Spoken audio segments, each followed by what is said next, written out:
সকাল সকাল লোটা কম্বল গুছিয়ে বেরিয়ে পড়লাম তিনজন মিলে। ভাবছো এই ভোর রাতে কোথায় যাচ্ছি? জানতে হলে যে সাথে থাকতে হবে। এখন ভোর 4টে বাজে। দেখো রাস্তা পুরো সুনসান। শীতকাল, সবাই মুড়ি দিয়ে ঘুমাচ্ছে আর আমরা রাস্তায় মজা নিচ্ছি ঠান্ডা। এইভাবেই ঠান্ডার মজা নিতে নিতে পৌঁছে গেলাম শিয়ালদা স্টেশনে। ওখানে আরেকটা সারপ্রাইজ দেবো তোমাদের। তোমরা কি ভেবেছিলে আমরা তিনজন মিলে ঘুরতে যাচ্ছি? না না, তিনজন মিলে আবার ঘোরা হয় নাকি। এই যে আমাদের ক্যাজরাপাটি গ্যাং চলে এসছে সকাল সকাল। তারই মধ্যে ট্রেনও ঢুকে গেছে। এই যে ছেলেরা ওইদিকে বসেছে আর মেয়েরা সব এইদিকে মুড়ি ফুড়ি দিয়ে বসে গেছে। দেখতে দেখতে ভোর রাত থেকে সকালও হয়ে গেল। সকাল সকাল শুরু হয়ে গেল হাসির ফোয়ারা।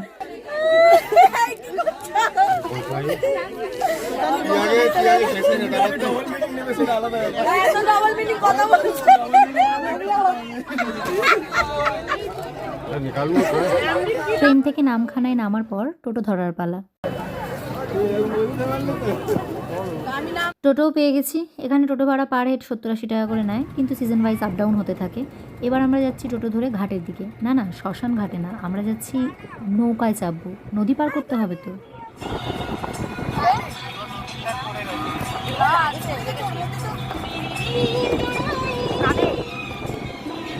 নদী পার করতে মাত্র 10 টাকা, 10 টাকা, 10 টাকা।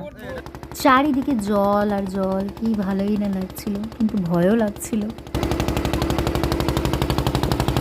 নৌকা থেকে নেমে আবার উঠে পড়লাম টোটোতে। এখানে আমাদের টোটো ভাড়া 25 টাকা করে পার হেড নিয়েছিল। না না, এরপর আর কোথাও যাব না, এরপর সিধে যাব গন্তব্যস্থলে।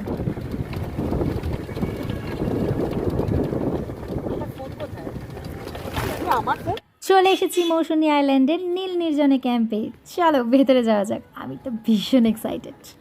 সকাল 10:30টায় পৌঁছে গেছি আমরা এখানে। এখন থেকে গান বাজনা শুরু হয়ে গেছে। চলো তোমাদের ভেতরটা ঘুরে দেখায়।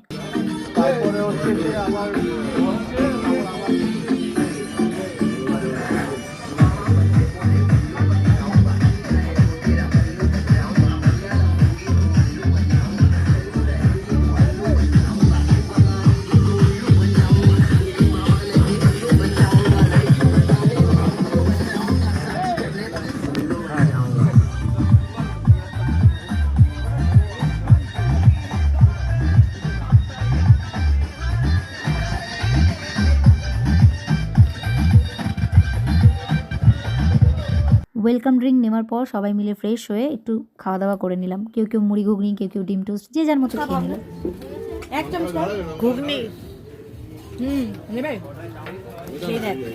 পেট পুজো করেই এনার্জি নিয়ে নাচতে চলে গেলাম।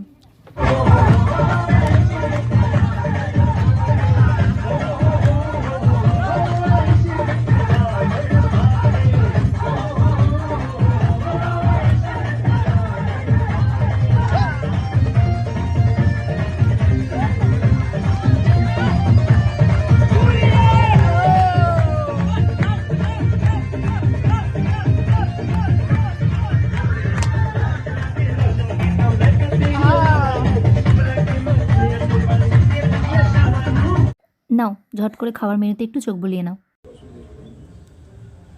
এটা ছিল আমাদের দুপুরের খাবার। খাবার শেষ করেই চলে গেলাম সানসেট দেখতে। দেখো কি সুন্দর লাগছে। এখানে সন্ধেই শুরু হয় বনফায়ার দিয়ে।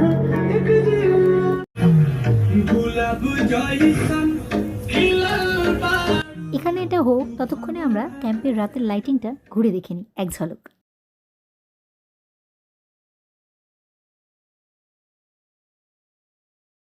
তারপরে শুরু হয়ে গেল তুমুল নাচ। রাত্রি 12:30 অবধি সেই নাচ চলল।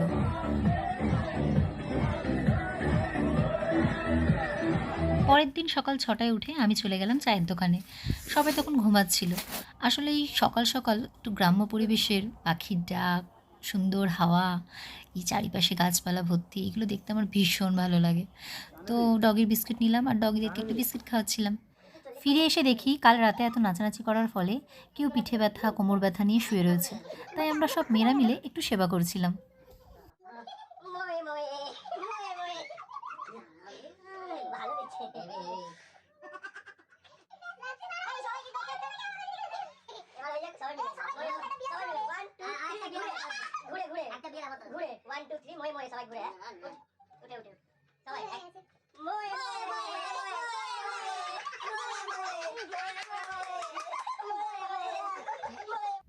একজনের দ্বারা এদের ব্যথা কমলো না, তাই সব মেয়েরা মিলে একে একে হামলা করলাম। কোথায় দেবো? এখানে? তোমার কোথায় দেবো? এখানে? এটা নিশ্চয়ই মধুজি, এত সুন্দর বৃষ্টি। হ্যাঁ, ও আমরা বাঁধে দিয়েছি, তাহলে আবার উঠে পড়বো।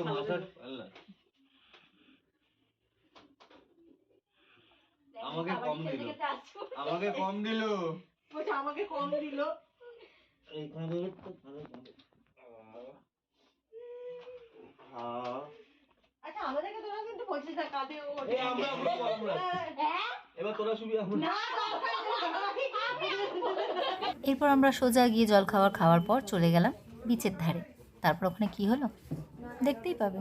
कुड़िए नी मेरे दिल विच बस जा, कुड़िए नी तेरे बिन मैं नहीं हो जचदा, कुड़िए नी मैं तेरा दीवाना। তারপর নাচা গানা করে মজা করে চলে এলাম রুমে। একটু রেস্ট নেওয়ার পর আবার চলে গেলাম নাচতে।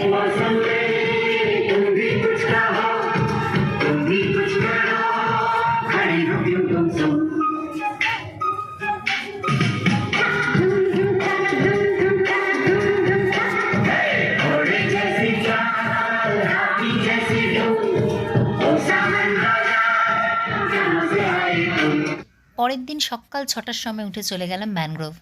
এই যে সামনে দুজন যাচ্ছে, হনু আর আমি ওদের সাথে গেছিলাম। তো খুব ভালো লাগলো, জাস্ট অসাধারণ। এখানে গিয়ে একটু ভিডিও বানালাম, আর অনেক ক্লিপই আমি নিতে পারিনি, কেন এনজয়টা তো করতে হবে। তো এখানেই শেষ করলাম। তো ফাইনালি চলে এলো সেই সময় যখন বাড়ি যাওয়ার পালা। তো তোমাদেরকে একটাই কথা বলবো যে যদি কোনো সময় মৌসুনী আইল্যান্ড ঘুরতে এসো, তো তখন তোমরা স্টে করো নীল নির্জনে, কেননা এখানকার সার্ভিস ভীষণ ভালো, মানুষের ব্যবহার তো অসাধারণ, আর খাওয়ার দাওয়ারও দুর্দান্ত। তোমাদেরকে একবার ঝলকটা দেখিয়ে দিই বাইরে দিয়ে। এই যে ভেতরটা ভীষণ ভালো, খাওয়া দাওয়ার ভীষণ ভালো, মানুষের ব্যবহার, নিজেদের মতো করে ফ্রিলিভাবে এনজয় করো, আর কিছু বলার নেই, জাস্ট অসাধারণ। টাটা।